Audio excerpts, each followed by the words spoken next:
ही काळी आई धनधान्य देई, ही काळी आई धनधान्य देई.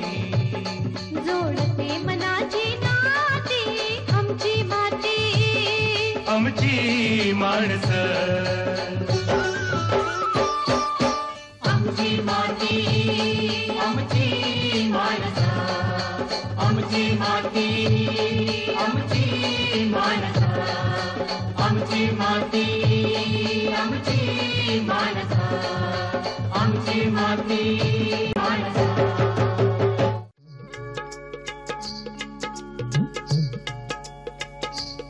नमस्कार, मी सुषमा जाधव. आमची माती आमची माणसं या कार्यक्रमामध्ये आपलं मनपूर्वक स्वागत करते. वाढत्या प्रदूषणामुळे जागतिक स्तरावर हवामानामध्ये प्रचंड बदल होताना दिसत आहे आणि त्यामुळेच शेती आणि शेतीविषयक जे व्यवसाय आहेत त्या व्यवसायांवर याचा परिणाम होताना दिसत आहे. किंबहुना संपूर्ण कृषी व्यवस्थाच अडचणीत आली आहे असंही आपण म्हणू शकतो. आणि त्यामुळेच आता हवामान बदलानुसार शेती करणं ही एक काळाची गरज बनली आहे आणि आज आपण याच विषयावर चर्चा करणार आहोत. आजचा आपला विषय आहे हवामान बदल, पर्यावरण आणि शेती.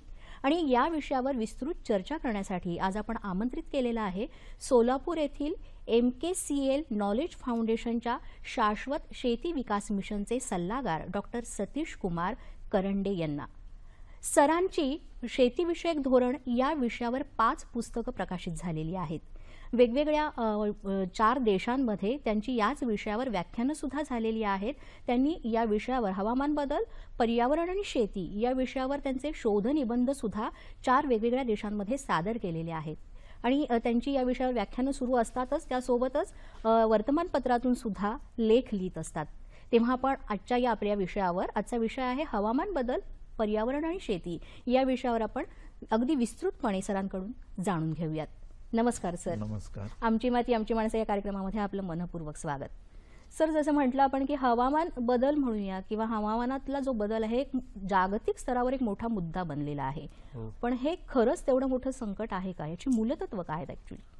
हो, नक्कीच हवामान बदल हे मोठं संकट आहे आणि हवामान बदल हे संकट सर्व जगाला व्यापून राहिलेलं आहे. म्हणजे सृष्टी धोक्यात आहे असं म्हणलं तर वावगं ठरणार नाही, अशा पद्धतीचं हे संकट आहे. याची मूलतत्व जर म्हणलं तर हवामान बदल होतो का, कशामुळे, याचं हे आपल्याला अगोदर जाणून घ्यावं लागेल की हरित वायू, मिथेन असेल, कार्बन डायऑक्साईड असेल, नायट्रस ऑक्साईड असेल, ह्या वायूंचं वातावरणातलं प्रमाण ज्यावेळेस वाढतं त्यावेळेस तापमानामध्ये वाढ होते आणि त्याचा परिणाम ज्याला आपण हवामान बदल म्हणून ओळखतो. आणि याच्यामध्ये सातत्यानं वाढ होत आहे. म्हणजे 1970च्या अगोदर आपल्या वातावरणातलं कार्बन डायऑक्साईडचं प्रमाण हे 280 ppm पर्यंत होतं, ते आता 400 पर्यंत गाठलेलं आहे. तर हे मोठं धोक्याचं आहे, कार्बन डायऑक्साईडचं प्रमाण एवढ्या पद्धतीने वाढणं. आणि याचं जर आपण त्या बदल होण्याला रोखण्यासाठी आपण काही उपाययोजना नाही केल्या आणि हे प्रमाण असंच वाढत राहिलं तर मोठं संकट येऊ शकतं. त्यामुळं हे संकट मोठंच आहे आणि हे जगभरासाठी आहे. म्हणजे याला कोणता देश किंवा कोणीही याच्यापासून सुटलेलं नाही. पण मग या हवामान बदलास आजचं विकास धोरण जे आहे ते कारणीभूत आहे का? हो, नक्कीच तसं आपल्याला म्हणता येतं का. तर आजचं विकास धोरण म्हणजे जगभरातले विकास धोरण आपण औद्योगिक क्रांतीनंतरचा जर भाग बघितला, 1970 नंतर औद्योगिक क्रांती आणि एवढा अलीकडचा काळ आहे 50-60 वर्षाचा जर पाहिला तर हवामान बदलाचं संकट प्रकर्षाने जाणवतं. आणि नेमकं त्याच वेळेस जगभरामध्ये विकास आणि त्या विकासाची धोरणं राबवली गेली. आता ही विकासाची धोरणं ही सर्व जास्त ऊर्जा लागणारी धोरणं आहेत. मग ऊर्जा लागणार तर मग ते इंधन किंवा कोळसा किंवा खनिज तेल अशा पद्धतीचा वापर वाढला आणि आपला हवामान बदलामध्ये ह्या गोष्टीचं 60% प्रमाण आहे. म्हणजे यांचा सहभाग 60% आहे की हे इंधनाचा ऊर्जेचा वापर म्हणजे पेट्रोल असेल, डिझेल असेल, कोळशाचा असेल, हा आपल्या विकास नीतीला तो महत्वाचा घटक आहे, प्राथमिक घटक आहे. आणि आपली विकासाची व्याख्या म्हणजे काय की मोठमोठे बांधकाम करणं, मोठमोठे उद्योग उभे करणं, मोठमोठे कारखाने उभा करणं आणि हे सर्व जे आहेत हे सर्व प्रदूषणामध्ये वाढ करतात आणि प्रदूषणामध्ये वाढ होणं म्हणजेच ही सुरुवातीला उल्लेख केलेला हरित वायूच्या प्रमाणामध्ये वाढ होणं आणि त्याचा शेवटचा परिणाम म्हणजे हवामान बदल. अशा पद्धतीचे हे चक्र आहे आणि विकास धोरणं त्याला कारणीभूत आहे असं आपण म्हणू शकतो. नवे IPCCचा 2007 साली म्हणजे inter government panel on climate change म्हणून मोठी संस्था जी आहे जगातली या क्षेत्रात काम करणारी आघाडीची संस्था, त्यांचा 2007 मध्ये एक अहवाल आला की त्याच्यामध्ये त्यांनी ह्या सर्व धोरणाची चिकित्सा केली आणि त्याच्यामध्ये असं स्पष्टपणे नमूद केलं की सध्याची जी विकास नीती आहे आपली ती विकास नीती आणि हवामान बदल याचा मोठा परस्पर संबंध आहे आणि ही विकास नीती नैसर्गिक संसाधनाचा भरमसाठ वापर याच्यावरही आधारित आहे. त्यामुळं दोन्ही साईडने हवामान बदल म्हणजे प्रदूषण होतं आणि नैसर्गिक संसाधनाचा भरमसाठ वापरही होतो. हा हवामानातला बदल जो आहे तो शेतीवर आपला जो आपण भारतीय शेतीचा विचार केला तर त्याच्यावर प्रामुख्याने आपल्याला जाणवतो तर तो कसा काय? भारतीय शेतीचा बदल या विषयाकडे वळण्याच्या अगोदर मला हवामान बदलाची प्रचिती किंवा अनुभव आपल्याला कसं येतं ते थोडक्यात मला सांगावं वाटतं. का तर हवामान बदल म्हणलं की आपण असं बऱ्याच वेळा ऐकायला मिळतं की हिम नद्या वितळत आहेत, कुठे वनवे लागत आहेत, ऑस्ट्रेलियामध्ये असं होतं, कॅनडामध्ये जंगल नष्ट होत आहे. ह्या गोष्टी होत आहेत हे नक्कीच आहे.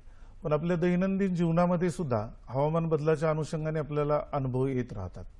म्हणजे आपण 2016चा फेब्रुवारी महिना जर आठवला तर आपल्याला असं जाणवत होतं की सकाळी थंडी असायची, दुपारी ऊन असायचं आणि सायंकाळच्या दरम्यान गारपीट व्हायची.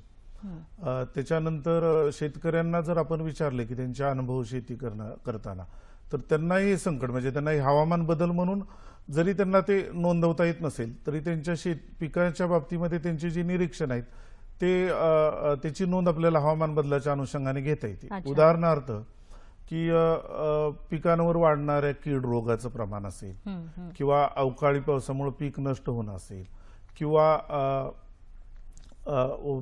जो पडणारा पाऊस आहे तो शेतीला पूरक नसणे, अशा सर्व पद्धतीनं शेतकऱ्यांना हा अनुभव येतोय. आणि भारतीय शेती ही आपली अल्पभूधारक आणि कोरडवाहू शेतकऱ्यांचं प्रमाण जास्त असणाऱ्याची शेती आहे. त्यामुळे याचा नक्कीच मोठा परिणाम आपल्या शेतीवर होत आहे. मग आता ही या हवामान बदलाच्यामुळे जी शेतीवर जो परिणाम झालेला आहे तर शेती क्षेत्रावर सुद्धा खूप मोठी आव्हानं उभी राहिलेली आहेत तर ती कशी? आता आव्हानाचा जर आपण विचार केला तर पहिलं आपल्याला एक वाक्यात सांगायचं असेल तर आपल्याला शेतकऱ्यांवर 3 प्रकारच्या जबाबदाऱ्या येऊन पडलेल्या आहेत. त्यांना हे 130 कोटीच्या देशासाठी अन्न सुरक्षाचं आव्हान पेलायचं आहे. त्याचबरोबर अन्न सुरक्षेबरोबर पोषण सुरक्षा सुद्धा फार महत्वाची आहे. म्हणजे जो काही अन्न आहे ते सकस असलं पाहिजे. आणि तिसरं हवामान बदलाच्या पार्श्वभूमीवर ही सृष्टी सुरक्षित ठेवायची आहे. आणि हे 3 उद्देश साध्य करताना हवामान बदलाच्या आव्हान उभा राहिल्यामुळे याच्यामध्ये मोठं पेच निर्माण होतो. म्हणजे आव्हानाचं जर आपण विश्लेषण करायचं म्हणलं तर त्यांना प्रत्येक टप्प्यावर शेतकऱ्यांना अडचणी येत आहेत. मग ते जमिनीचं आरोग्य असेल, पिकांचं संगोपनामध्ये असेल, संगोपन ह्या अर्थाने की कीड रोग व्यवस्थापन असेल किंवा पिकांचं पोषण असेल ह्या अर्थाने त्यांना अडचण येते. आणि एकूणच आपला देश हा कृषी प्रधान आहे आणि 54% लोकसंख्या ही शेतीवर अवलंबून आहे आणि त्याचा शेती व्यवसायच त्याचा अडचणीत आला म्हणजे 54% लोकसंख्या ही अडचणीत येणं अशा अर्थानंही हे मोठं आव्हान त्याच्यामध्ये आहे. आणि जागतिक पातळीवर जर आपण पाहिलं तर मोसमी पावसावर शेती करणारा भारत हा जगातला 1 नंबरचा देश आहे. आणि जगातल्या एकूण शेतकऱ्यापैकी 25% शेतकरी भारतात आहेत. त्यामुळं हे आव्हान किती मोठं आहे याचा आपल्याला अंदाज येतो. तुम्ही म्हटलं की कीड रोग आणि शेती, तर कीड रोग आणि हवामान बदल यांचा परस्पर संबंध कसा? कीड रोग आणि हवामान बदल याचा संबंध फार जवळचा आहे. म्हणजे कोणताही रोग येतो म्हणजे शास्त्र काय सांगतं की कोणताही रोग येतो त्यावेळेस त्या रोगासाठी कारण असणारा जीवजंतू जो ज्याच्यावर येतो ज्याला आपण होस्ट म्हणतो तो होस्ट आणि त्यावेळेस असणारं वातावरण, ह्या तिघांचं एकमेकातले परस्पर संबंध किंवा इंटरॅक्शन ते रोगाचं प्रमाण ठरवतात. अच्छा. तर ह्याचं मला उदाहरण द्यायला इथं आवडेल की 2007 ते 2009 मध्ये या 2-3 वर्षाच्या मध्ये की प्रचंड प्रमाणावर डाळिंबावर तेल्या रोगाचा प्रादुर्भाव झाला. मग आपण असा विचार केला की डाळिंब पीक गेले 40-50 वर्षापासून आहे, त्याच्यानंतर तेल्या रोगासाठी जो जीवाणू कारणीभूत आहे, जो ज्याला आपण बॅक्टेरिया म्हणतो, तो पण गेले 30-40 वर्षापासून त्या जमिनीत आहे.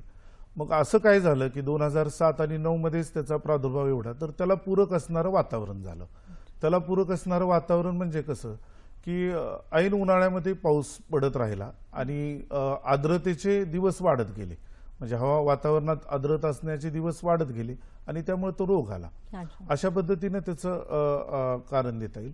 किंवा दुसरं कारण, दुसरं एक आपल्याला उदाहरण असं देता येतं की ते जे अमेरिका पासून ते अगदी आपल्या महाराष्ट्रातल्या गावखेड्यापर्यंत अनेक शेतकऱ्यांना अनुभव येत आहेत की वाळवीचं प्रमाण वाढते, वाळवी ह्या कीटकाचं.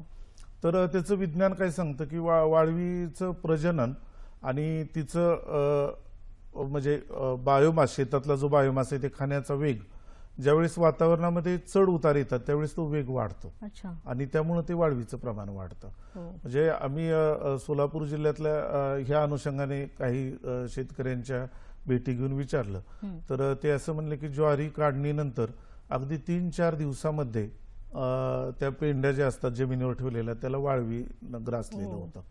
तर एक उदाहरण, म्हणजे उदाहरण म्हणून आपल्याला घेता येईल अशी अनेक उदाहरणं की थोडक्यात कीड रोगांचं प्रमाण वाढते आणि त्याला हवामान बदल हा एक मोठा घटक आहे.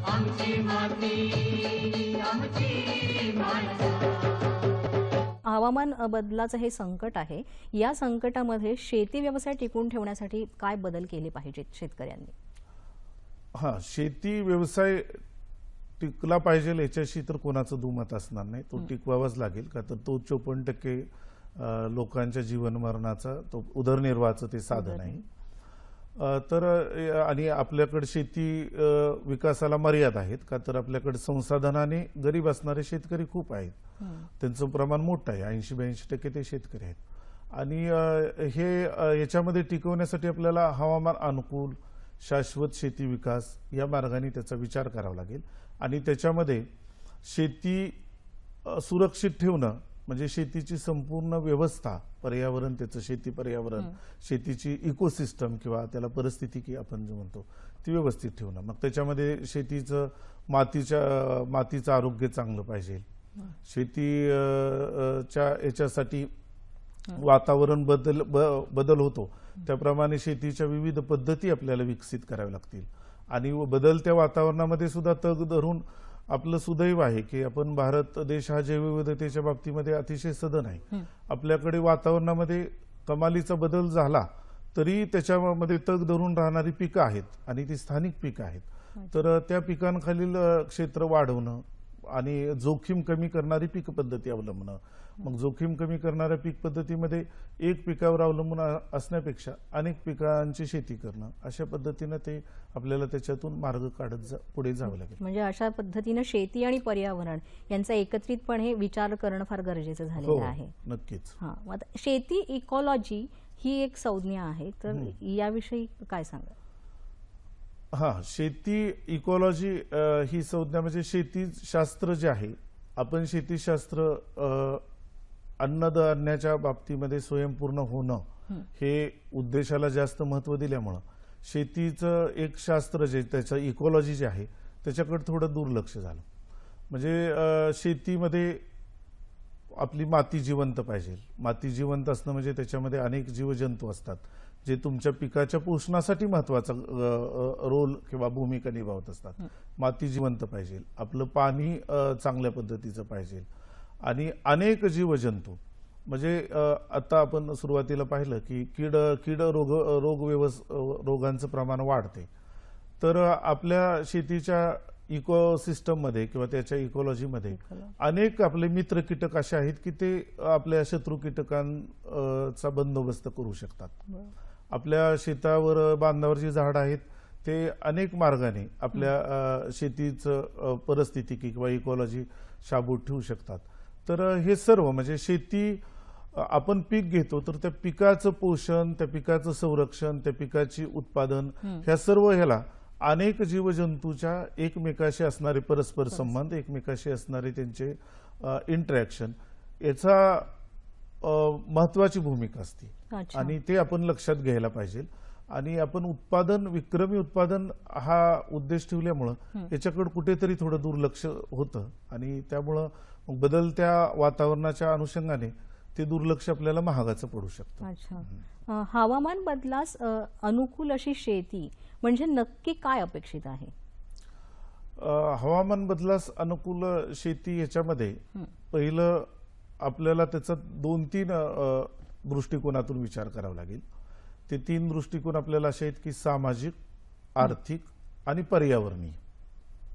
सामाजिक दृष्टिकोन म्हणजे काय की विकसनशील असणार आपलं राष्ट्र, 130 कोटी लोकसंख्या असणार आपलं राष्ट्र, 54% शेतकरी, त्याच्यातले 82% कोरडवाहू, ह्या सर्व लोकांचा उदरनिर्वाह शेतीवर अवलंबून आहे, ते व्हायला पाहिजे.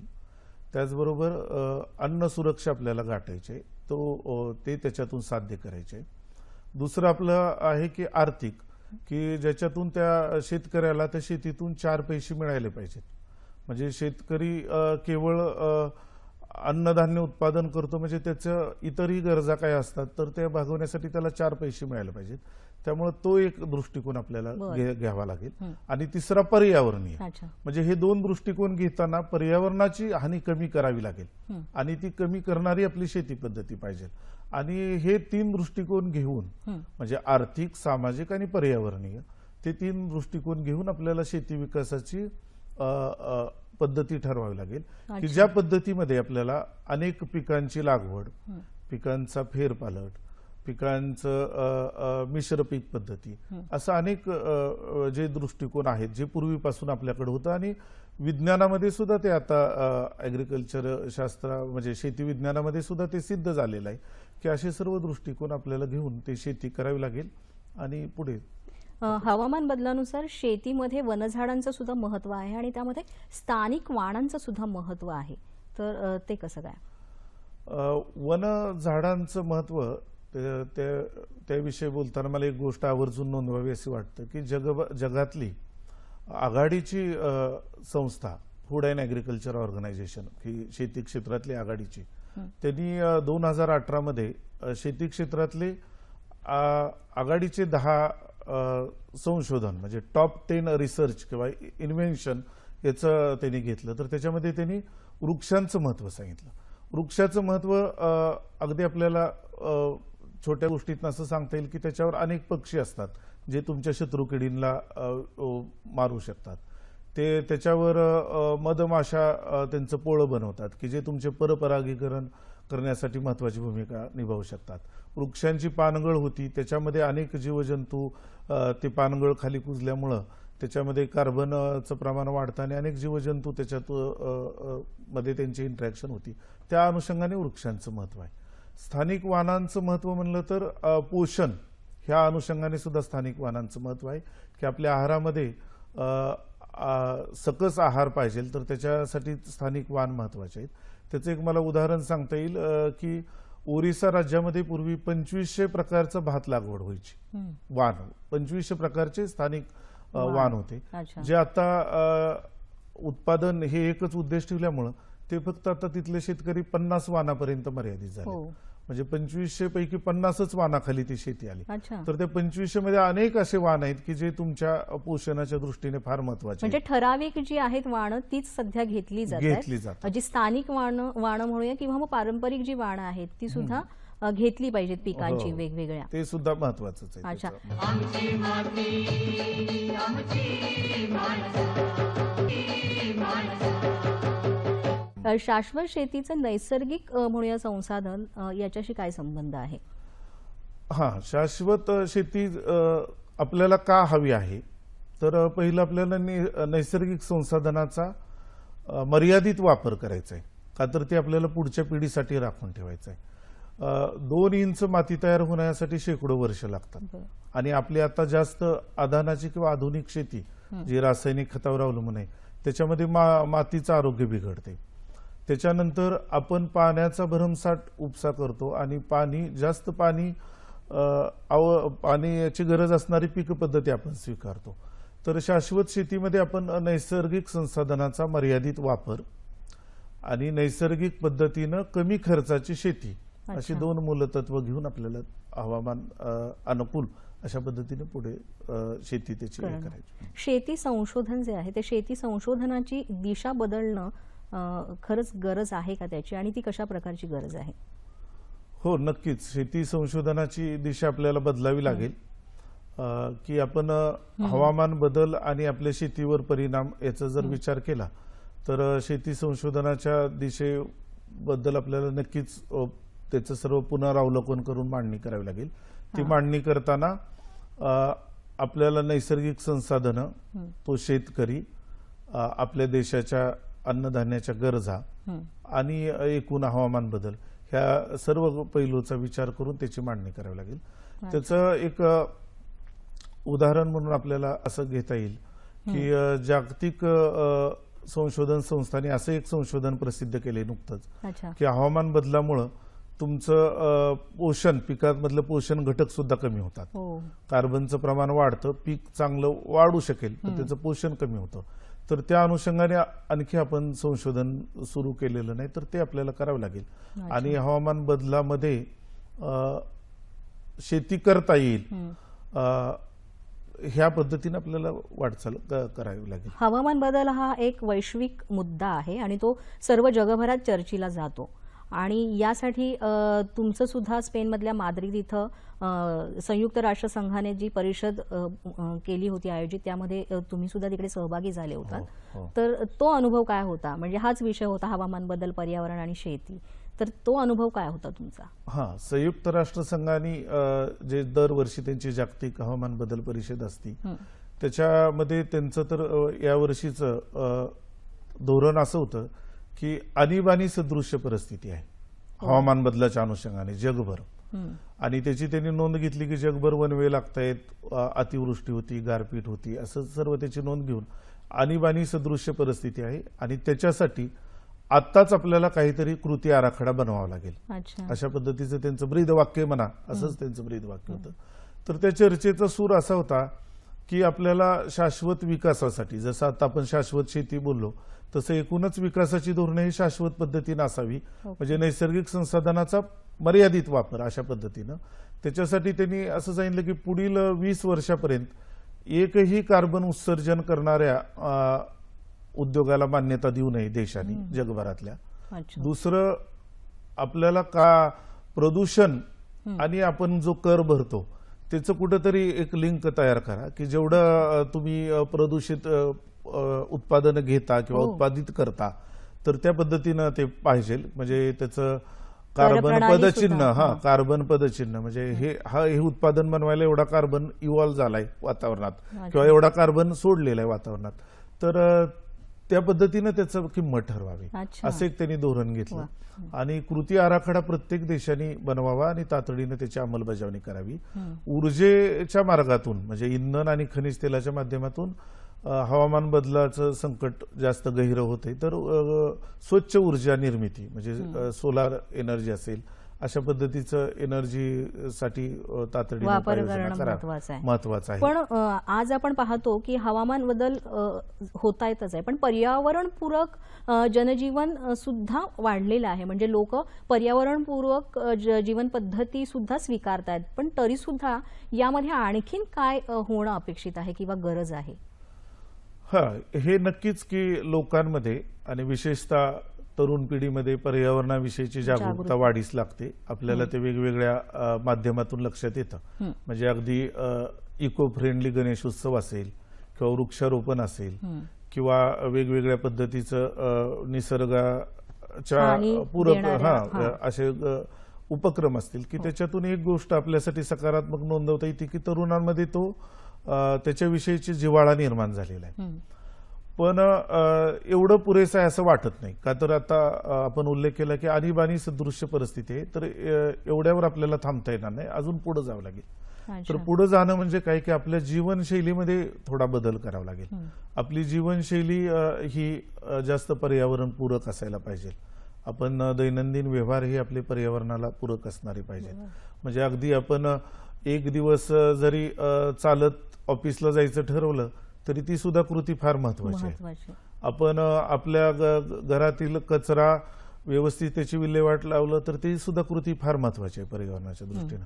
अशा अगदी छोट्या छोट्या कृतीतून आपण पर्यावरणाची काळजी घेऊ शकतो आणि ती आपल्या जीवनशैलीचा भाग आपल्याला बनवावी लागेल. अच्छा. आपण ती बनवलीच म्हणजे पाहिजे. छोट्या छोट्या म्हणजे जशा मोठ्या गोष्टी आपण करतो पण त्यासोबत ह्या छोट्या गोष्टींकडे छोट्या सुद्धा गोष्टीसुद्धा लक्ष देणं फार देणं काळाची गरज गरज आहे. बनलेली आहे. आणि मुळातच हा पर्यावरण म्हणूया हा अभ्यासाबरोबरच एक अंतःकरणाशी जोडला गेलेला एक विषय आहे. तर शेवटी मग शेतकऱ्यांनाच म्हणण्यापेक्षा संपूर्ण प्रेक्षकांना काय सांगाल पर्यावरण पूरक शैली पर्यावरण स्वीकारण्यासाठी? हे आपल्याला अंतःकरणाचा विषय आहे असं म्हणावं लागेल.